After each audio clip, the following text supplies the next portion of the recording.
Bienvenidos, queridos amigos, a este su programa Me Gustaría Saber. Es para nosotros un privilegio poder compartir con ustedes este espacio donde respondemos a sus inquietudes y preguntas que nos envían y agradecemos mucho porque nos permiten estudiar, en realidad enfocarnos más en poder compartir de la palabra de Dios esas respuestas que pueden ayudarles a sus inquietudes. Quiero invitarles a que continúen enviando sus preguntas a la siguiente dirección que aparece en pantalla, que es tv@sumtv.org. Quiero en este momento presentar a mi querido pastor Esteban Bor. Pastor, bienvenido a este programa. Un placer siempre tenerlo aquí para compartir juntos este momento de respuestas a las personas. Gracias, Pastor Salazar. Siempre es un privilegio trabajar contigo en este programa. Gracias, pastor. Es la verdad una bendición enorme poder estar aquí y vamos a comenzar con las preguntas de hoy que son muy interesantes, pero primero con una oración. Pastor, si nos puede dirigir en oración. Nuestro Padre, nuestro Dios, te damos gracias ahora por el privilegio que nos concedes de considerar estas preguntas que han sido enviadas por nuestros televidentes. Te damos gracias porque tú nos das respuestas en tu santa palabra. Pedimos tu compañía a través del Espíritu Santo. Amén. Ayúdanos, Señor, a contestar estas preguntas en armonía con tu palabra Amén. para beneficio de aquellos que van a sintonizar el programa. Te damos gracias por tu compañía y te pedimos esto en el nombre de Jesús. Amén. Amén. Amén. Muy bien, pastor. Nos llega una pregunta a nosotros de Wilfredo y nos hace la siguiente inquietud. Dice lo siguiente. Últimamente me he encontrado con personas que creen que cuando leen la palabra ley en el Antiguo Testamento, por ejemplo, Deuteronomio 17:19, es o era aplicable solo para los reyes y no para nosotros. Por supuesto, aunque en el contexto dice que es para el rey, yo creo que sí dice que para que tema a Jehová también me lo está diciendo a mí. Entonces, para no alargar mi pregunta sería, ¿cómo diferenciar la palabra ley de Levítico 20 de la palabra ley del Salmo 119? ¿Cómo se determina qué es aplicable o válido y qué no es válido? De antemano, muchas gracias por su respuesta. Esta pregunta entonces es en cuanto al uso de la palabra ley, ya sea en la Biblia, en el Antiguo Testamento, usando ejemplos, menciona Levítico 20 y el Salmo 119, y también usa esa indicación de Deuteronomio 17:19, donde se menciona lo que el Señor quería que se haga con el rey, si se elige un rey en el pueblo de Israel. Pastor, ¿qué podemos decir al respecto de esta pregunta sobre la palabra ley específicamente? Bueno, había diferentes leyes en el pueblo de Israel. Había en primer lugar leyes civiles. Esas leyes civiles se aplicaban primordialmente cuando estaba funcionando la teocracia. También hay leyes de salud. Por ejemplo, Levítico 11, Deuteronomio 14, da esas leyes de lo que es los animales que se pueden comer y no se deben comer. Claro. En otros lugares también hay otros consejos sobre salud. Pues eso no se aplica solo a los judíos, porque la fisiología nuestra y la de los judíos es lo mismo. Lo que le hacía daño a ellos nos hace daño a nosotros. Había también leyes ceremoniales, leyes que eran una sombra que apuntaban hacia algún aspecto del Mesías venidero. Y luego está la ley de Jehová, los 10 mandamientos y ampliaciones de los 10 mandamientos. Ahora, yo creo que si uno lee de un sacrificio, ahí uno sabe que esa es parte de la ley ceremonial. Por supuesto. O uno lee en cuanto a las fiestas judías, Pentecostés, Pascua, pan sin levadura. Todo eso se cumplió cuando Cristo vino a esta tierra y cuando ascendió al cielo. Correcto. Así que se puede discernir claramente que esas son leyes ceremoniales. La ley moral de Dios, que son los 10 mandamientos, son leyes para todas las generaciones, para todas las naciones, todos los seres humanos, porque son leyes morales eternas.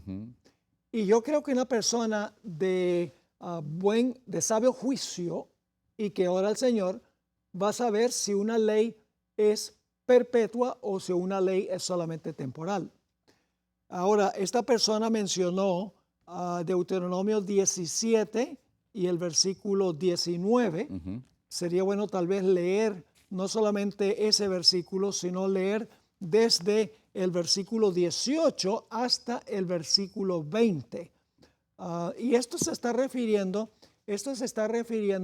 globalmente a todas las leyes que manejaban a los judíos, todas las leyes que yo mencioné. Correcto. El rey tenía que cargar una copia de este libro. Vamos a leer los versículos 18 al 20. Sí. Aquí tenemos, pastor, lo voy a leer. Dice, y cuando se siente sobre el trono de su reino, entonces escribirá para sí en un libro una copia de esta ley, del original que está al cuidado de los sacerdotes levitas. Y lo tendrá consigo y leerá en él todos los días de su vida, para que aprenda a temer a Jehová su Dios, para guardar todas las palabras de esta ley y estos estatutos, para ponerlos por obra, para que no se eleve su corazón sobre sus hermanos, ni se aparte del mandamiento a diestra ni a siniestra, a fin de que prolonguen sus días en su reino, él y sus hijos en medio de Israel. Bueno, entonces el rey debía copiar todo lo que estaba en el libro y debía leer del libro todos los días para que supiera cómo gobernar a Israel. Correcto. Algo supremamente sabio. Por supuesto. Le iba a recordar que él debía gobernar de acuerdo a los principios de Dios. Lamentablemente, la mayoría de los reyes o no cargaban la ley o no la obedecían sencillamente. Tenemos, por ejemplo, Salomón. Claro. Salomón tenía que haber seguido los consejos de la ley, pero él empezó a enamorarse de mujeres extranjeras y eso finalmente lo condujo por un tiempo a la ruina. Por supuesto. Así que el propósito de este libro era que el rey gobernara sabiamente conforme a la voluntad de Dios. Parte de esa ley son los 10 mandamientos. Por supuesto. Porque es Deuteronomio y Deuteronomio contiene también los 10 mandamientos, pero contiene también las leyes de salud y otras leyes que algunas son perpetuas y otras no. Claro, porque el rey era en ese entonces también el juez. O sea, si es que existía un rey, el rey tendría la obligación de emitir juicio y hacer respetar las leyes. Entonces, para que este rey o cualquier rey que se eligiese o se tomase en el lugar de, digámoslo así, de dirigir al pueblo de Israel, este rey tenía que tener el conocimiento, la información, el estudio, el poder tener la certeza de que aplicaba el juicio conforme a lo que la ley decía. Y Dios en su sabiduría dejó todas las leyes, tanto aún la ceremonial, pero también la de salud, las leyes civiles y la ley moral, como las herramientas para que pueda haber un gobierno honesto, un gobierno que sea equitativo, un gobierno correcto. Esa es la razón por la cual dio esas leyes, pero creo que también en referencia a lo que mencionaba el hermano sobre su inquietud sobre si es que la palabra ley se aplica diferente en un lado a otro. Yo creo que, como usted mencionó, pastor, el contexto nos ayuda a entender si se habla de una ley ceremonial en la cual no aplicaría a nuestra vida, pero si el contexto habla de la ley moral de Dios, de la ley de salud, por ejemplo, se puede y se debe aplicar a nuestras vidas. Y el Salmo 119, por ejemplo, es un salmo que habla de la ley de Dios, de la ley moral de Dios. Todo el salmo, un salmo largo, muy largo, por supuesto, pero constituye las razones por las cuales la ley de Dios, la ley moral, quiero decir, los 10 mandamientos, el decálogo, es algo que nos ayuda en nuestra vida a vivir conforme a lo que Dios ha dejado escrito, a vivir una vida, inclusive dice la palabra, a convertir el alma, a traernos de nuestra condición de pecadores a una experiencia de buscar al Señor de corazón. Aquí tengo una cita de El Espíritu, Profecía, Profetas y Reyes, página 36. Dice, centenares de años antes que Salomón llegase al trono, el Señor, previendo los peligros que asediarían a los que fuesen escogidos príncipes de Israel, dio a Moisés instrucciones para guiarlos. Correcto. El que hubiese de sentarse en el trono de Israel debía escribir, y luego viene la cita que acabamos de leer. Así que aquí dice centenares de años antes que Salomón llegase al trono. Claro. Dios vio los peligros. Por lo tanto dijo, vamos a darle una ayuda al rey, que el rey copie y que el rey lea regularmente. ¿Y por qué copiar? Porque lo que uno copia lo recuerda más. Exactamente. Es manera de estudiar, de hacerse familiar con lo que el texto decía. Exactamente. Qué bendición, pastor. Muy bien, vamos a seguir la siguiente pregunta. Esta nos llega a nosotros, no nos dice de dónde, pero no, sí, nos dicen que es de Guatemala. Qué bendición. Nuestro hermano Marvin dice lo siguiente. Hermanos, le saluda Marvin desde Teocinte, en Guatemala. Soy seguidor de su programa y quisiera que me ayuden a aclarar esta duda. Siempre me he preguntado si la comida de Juan el Bautista en Marcos 1:6 es lo mismo que nosotros nos conocemos como miel y langostas, los saltamontes. Y pues supongo que es lo mismo de Levítico 11:22. Él pregunta si es lo mismo, es la pregunta que tiene. Si es lo mismo de Marcos 1:6 como los saltamontes que conocemos nosotros y si es lo mismo en Levíticos 11:22. Bueno, estamos tratando con dos diferentes idiomas, Ujú. porque el texto que viene de Marcos 1:6 Es griego. es griego y el de Levítico 11:22 está en hebreo. Correcto. Así que nada más porque se traduce langosta, no quiere decir que la palabra significa lo mismo, Ujú. que uno es saltamonte Sí. y el otro es otra cosa. Ahora, sabemos que en aquella época de Juan el Bautista habían algarrobas, Ujú. un árbol Claro. que se llamaba langosta. Aún en inglés hay un árbol que se llama locust Y tree, sí, correcto. ¿verdad? Correcto. Entonces, ese árbol tiene algarrobas. Entonces, lo más seguro es que Juan el Bautista era vegetariano porque era muy asceta. Él vivía en el desierto, vestía muy modestamente, llamaba a la gente al arrepentimiento. No hay ninguna evidencia de que él comía saltamontes. De hecho, saltamontes en el desierto no es muy común. O sea, vienen por temporadas, pero una dieta a base de eso sería un poco difícil. Porque los saltamontes Están verdes. se alimentan de vegetación. Eso le digo, ¿verdad por que eso. sí? Así que la respuesta es que había un árbol que se llamaba locust o langosta, Ujú. tenía algarrobas con unas semillas y entonces eso es probablemente lo que comió Juan el Bautista. Gracias. Sí, yo creo que eso es una muy acertada respuesta. En Levíticos menciona a la langosta o saltamontes como un insecto que se podía ingerir. Porque es vegetariano. Que es vegetariano. Pero en realidad es verdad, muchos eruditos piensan de que lo más probable en el Nuevo Testamento no es este animal, sino es este árbol, como usted menciona, pastor. Muy bien, avancemos a ver, el tiempo tenemos para otra pregunta importante aquí de nuestro querido Jeans Mosquera. Entonces nos dice lo siguiente. Viene de Colombia, pastor, esta pregunta. Nos dice, me gustaría saber si Itamar, hijo de Aarón, en su género es masculino o femenino, ya que la Biblia dice que los que ejercen el sacerdocio son varones.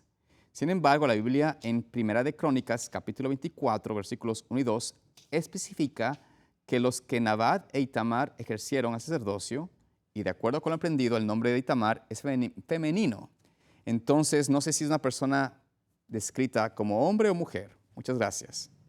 Dios les bendiga enormemente. Así que tiene una interesante pregunta, ¿no? Si Sí. Crónicas menciona 24, 1 y 2, si habla de estos dos personajes, si Itamar es hombre o es una dama, porque fueron parte del sacerdocio. Bueno, en primer lugar, Dios dio una ley de que los sacerdotes debían ser varones. Claro. Eran los líderes espirituales en el hogar y los líderes espirituales de la nación. Así que por ese mismo punto podemos saber que Itamar, quien era sacerdote, tenía que haber sido un hombre, no una mujer. Correcto. Y creo que el nombre Itamar, ¿no es cierto?, que menciona ahí, tal vez está similar a la palabra Tamar, que es un nombre de un par de mujeres. Entonces, este nombre o esta similitud en nombres que se usó para una dama puede ser lo que causa la confusión o quizás la inquietud, ¿no? ¿Será que Itamar es mujer porque existe un nombre Tamar en la Biblia que usaba para mujeres? Pero creo que, como usted menciona, pastor, la ley específicamente decía de que tenía que ser un varón. Los varones eran los que estaban en sacerdocio, así que no podría ser sino un hombre el sacerdote que tendría esa oportunidad o el privilegio de ser. Y tenemos un texto donde Claro, dice que los dos eran hijos.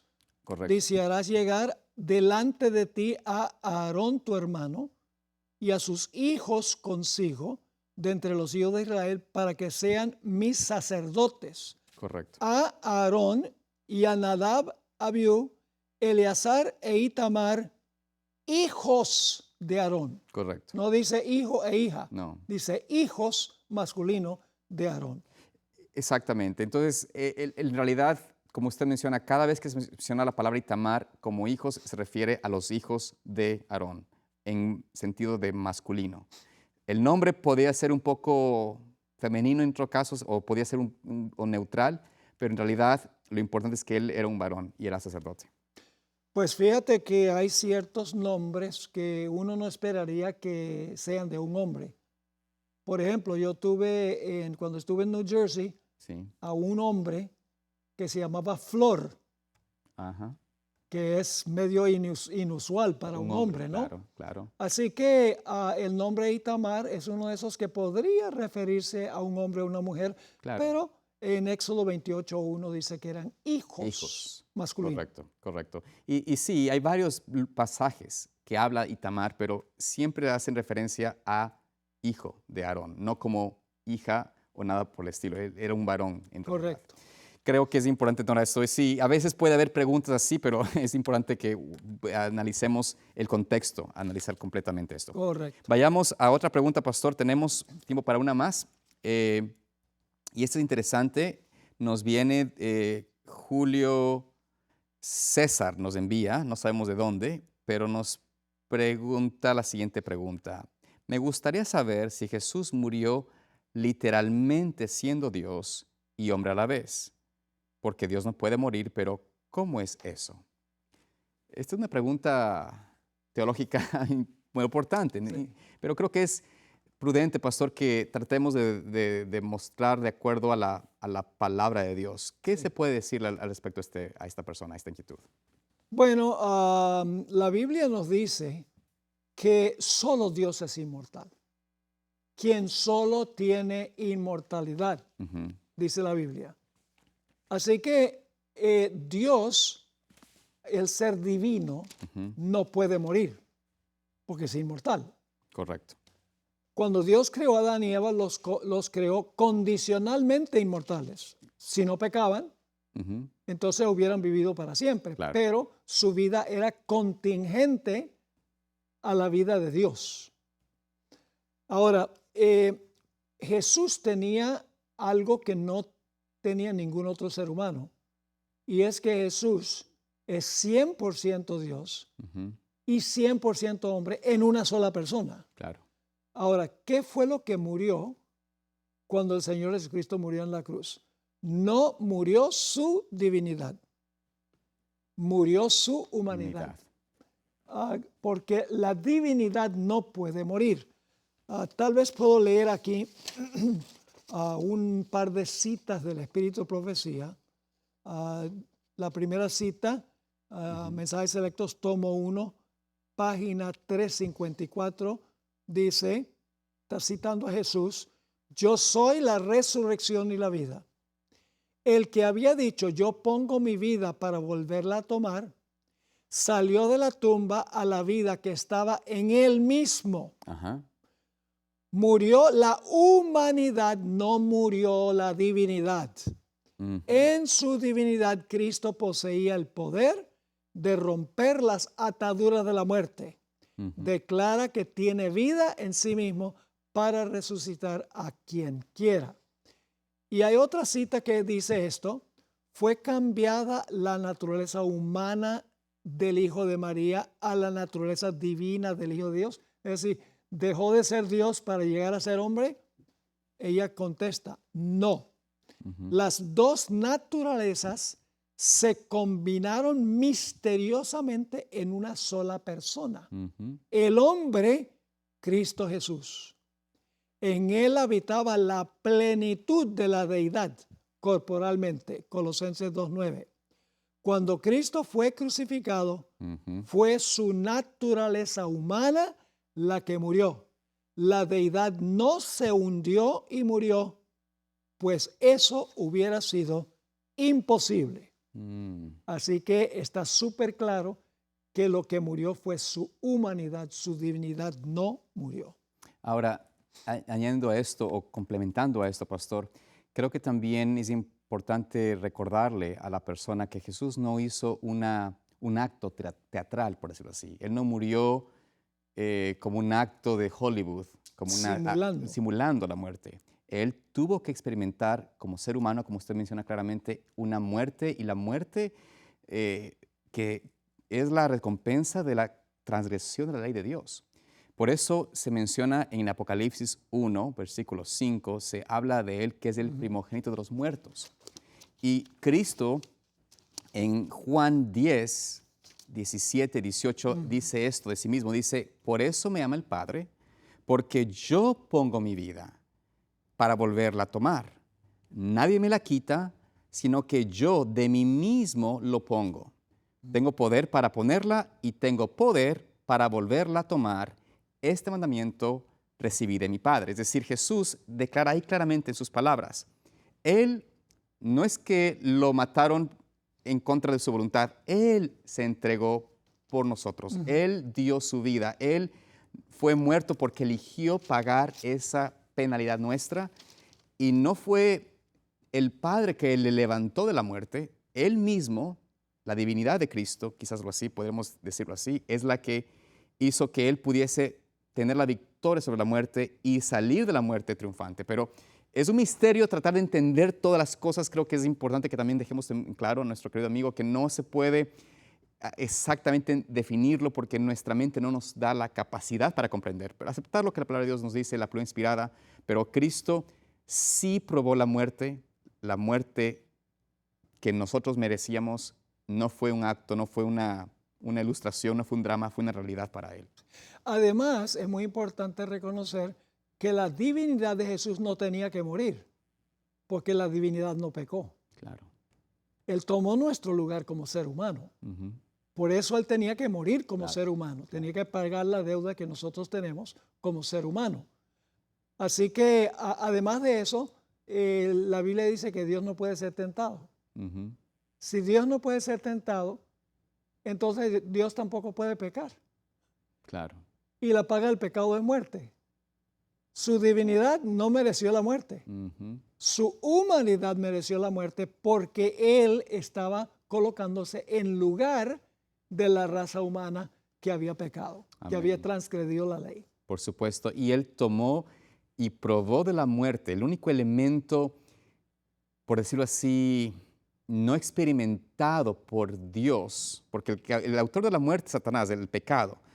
Aunque Dios entendía este concepto, por supuesto, él no podía experimentar como Dios, no se puede morir, pero tomó el rol de ser humano para poder tener la experiencia y poner la victoria, ir a arrebatar las llaves de la muerte al enemigo. Y por eso Cristo, como menciona en Apocalipsis 1:18, Él tiene las llaves de la muerte. Él es el dueño ahora tanto de la vida y de la muerte porque Él experimentó esta experiencia y la que conquistó entregando su vida por nosotros. Sí, Satanás no podía tentar la divinidad de Jesús, porque la divinidad es omnisciente. Claro.